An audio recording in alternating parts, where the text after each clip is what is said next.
Assalamualaikum warahmatullahi wabarakatuh. Ketemu lagi di Teras Kumala. Kali ini saya akan mereview kualitas rumah subsidi. Nah, bagi teman-teman yang ingin membeli rumah subsidi, sebaiknya nonton video ini sampai selesai. Oke, tonton terus.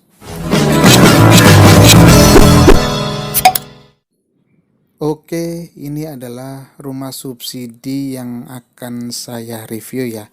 Kebetulan untuk rumah ini berada di Kabupaten Cirebon. Oh ya, harus digarisbawahi bahwa kualitas setiap pengembang ataupun perumahan itu pasti beda-beda.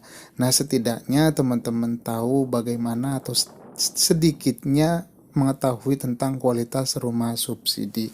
Oke, kita langsung saja ya untuk melihat sekelilingnya untuk perumahan ini. Nah, kebetulan perumahan ini juga dekat dengan jalan tol ya. Di sini ini adalah jalan tol.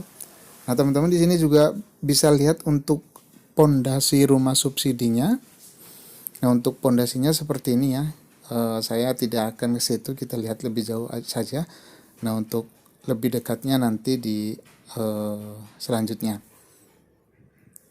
Oke, kebetulan ini baru dibangun, jadi kita bisa tahu ya bagaimana kualitas semennya, pasirnya, bata, dan lain sebagainya. Oke, kita langsung saja untuk mendekati rumah yang akan kita review. Kebetulan ini jalannya agak susah ini ya. Oke, nah ini kualitas dindingnya. Kebetulan di sini menggunakan batu bata merah ya teman-teman. Nah, teman-teman bisa lihat di sini untuk pondasinya. Nah, untuk pondasinya sendiri tidak terlalu dalam ya, cukup pendek. Mungkin kurang lebih sekitar 30 sentian. Yang jelas di bawahnya ada batu bata, kemudian ada besinya juga. Dan kita lihat untuk kualitas perbandingan antara semen dan pasirnya. Teman-teman bisa lihat ya, tangan saya cukup gampang sekali untuk mengelupas pasirnya atau dindingnya. Mungkin perbandingannya tidak terlalu kuat ya antara semen dan pasirnya. Pasirnya terlalu banyak dan semennya terlalu sedikit, jadi seperti itu. Nah, kecuali yang di pondasi ini cukup baik ya, bisa dilihat dari warnanya. Semennya sangat banyak lah. Karena ketika membuat adukan itu pasti ada perbandingan antara semen dan pasir. Saya kurang paham ya untuk kualitas bagaimana yang baiknya itu, entah 1:2 atau banding 3 atau 1:4, saya kurang paham. Tetapi yang jelas semen dan pasir itu harus seimbangnya kalau untuk dinding. Nah, teman-teman bisa lihat sendiri, pasirnya masih sangat kelihatan coklat karena semennya itu terlalu sedikit. Begitu juga yang ini.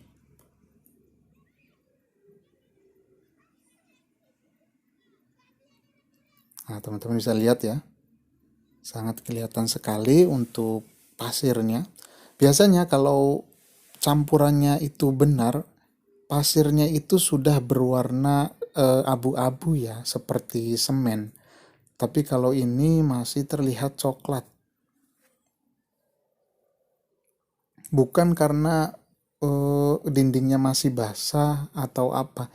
Walaupun masih basah, walaupun udah kering juga, kalau kualitasnya bagus, bukan hanya warnanya saja yang baik, tetapi juga ketika dikelupas itu ya agak susah. Bukan sangat susah ya. Kalaupun semennya itu terlalu banyak juga tidak baik, karena pasti akan menyusahkan yang punya rumah. Biasanya kita kalau punya rumah kan akan memasang foto atau lain sebagainya dan memaku dinding. Pasti akan sulit untuk dipakunya. Ada yang pas lah. Kalau perbandingannya berapa saya kurang paham. Bisa ditanyakan sama tukang-tukang terdekat teman-teman semua. Oh, yang ini juga sama. Untuk bagian depannya, tuh, ini udah kering ya teman-teman. Ini udah kering, dindingnya sudah kering. Dikelupasnya juga sangat mudah dan warnanya juga masih kecoklatan. Bukan berarti, sorry teman-temannya, untuk review kali ini bukan berarti saya menjelek-jelekan rumah subsidi, tetapi beginilah realitasnya rumah subsidi dengan harga yang sangat murah, dengan kualitas yang apa adanya. Tetapi untuk perumahan ini yang sedang saya review ini agak lumayan lah, agak lumayan baik untuk perbandingan antara semen dan pasirnya, karena memang tidak terlalu mudah, walaupun memang warnanya atau pasirnya itu masih terlihat jelas. Nah, teman-teman bisa lihat sendiri di sini. Saya fokuskan. Nah, ini di sini di setiap sudutnya juga sudah terpasang besi.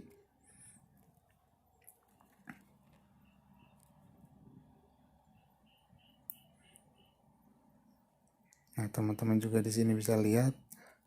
Nah, ada yang agak susah, ada yang mudah.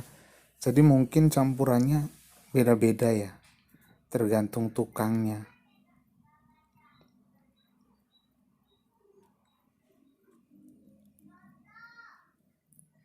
Oke. Nah, untuk kualitas batanya sendiri ya standar lah. Nggak jelek juga, nggak bagus banget juga. Nah, ini adalah bagian dalam untuk perumahannya. Sebelumnya kita keluar dulu untuk melihat eh, perbatasan antara rumah yang satu dengan yang satunya lagi. Ini temboknya double ya, teman-teman bisa lihat ada dua. Walaupun dipasangnya ada yang vertikal, ada yang horizontal, tetapi yang jelas ini dua tembok ya.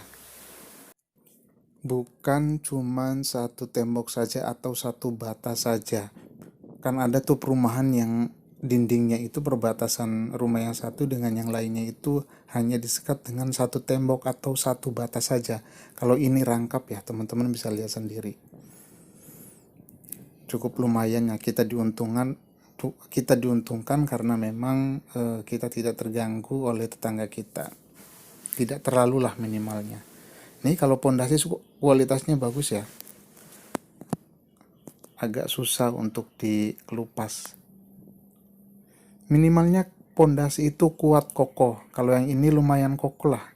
Untuk sekelas perumahan subsidi itu lumayan kokoh. Karena memang biasanya kalau rumah subsidi itu dibangunnya di area persawahan, jadi rawan bergerak untuk tanahnya. Jadi pondasinya itu ya dibuat sebaik mungkin. Nah, ini untuk spitengnya kecil saja. Lalu kita masuk bagian dalam di sini. Oh ya, untuk rumah ini tipe 30 ya, dengan tanah luas 72 meter persegi. Nah, ini untuk besinya. Kecil saja tetapi ya sudahlah, kualitas rumah subsidi. Nah, ini untuk lantainya, ini kan area persawahannya. Jadi tanahnya itu masih kualitasnya ya tanah ranca minyak ya, gampang apa istilahnya ya. Pori-porinya itu agak susah untuk tertutup, biasanya sangat sulit untuk menutup atau memadatkan tanah yang seperti ini. Biasanya kalau kualitas yang baik itu tanahnya dikelupas 15 sampai 20 cm, kemudian diganti dengan eh, urugan ya, tanah urugan atau sirtu yang lebih baik supaya agak padat. Dan nantinya lantainya itu tidak mudah melembung atau seperti bergelombang, dan pastinya sangat mengganggu aktivitas kita di rumah. Dan dilihatnya pun ya pasti kurang enak ya teman-teman. Karena dari tanah itu bisa menguap teman-teman. Dari bawah udara bisa menguap karena pori-porinya tidak terlalu rapat, jadi menyimpan banyak udara dan kemungkinan udaranya itu mencari celah untuk keluar. Nah, untuk keluarnya itu biasanya bisa merusak si lantai yang paling atasnya. Jadi kadang kan ada yang retak, ada yang agak melembung dan lain sebagainya. Saya tidak tahu kalau untuk perumahan di sini itu nantinya dikasih urugan atau tidak, karena memang di sini pembangunannya belum selesai, jadi saya kurang tahu ya untuk kualitasnya.